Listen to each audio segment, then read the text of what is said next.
Hello viewers, welcome to my Soma's diary. একটা ঝটপট ব্রেকফাস্টের রেসিপি নিয়ে এসেছি।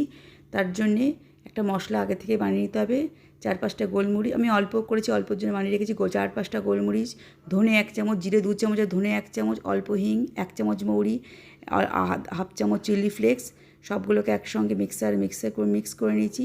নুনটা দেবেন না, নুনটা দেওয়ার সময় করার সময় দেবেন। এরপরে ডোটাকে বেলে সঙ্গে ধনেপাতা, একটা ডিম লাগবে, ভালো করে বেলে গোল গোল করে যেমন দেখালাম ওইভাবেই করবেন। করে মশলাগুলোকে দিয়ে কাঁচা পেঁয়াজ আর লঙ্কা দিয়ে এভাবে ভালো করে পরোটা ভেজে নেবেন।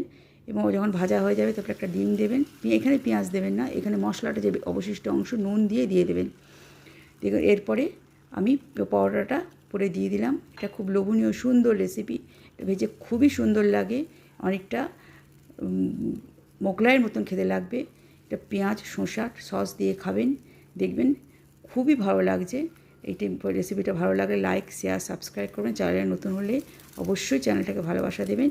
নমস্কার, ভালো থাকবেন, সুস্থ থাকবেন, আবার দেখা হবে।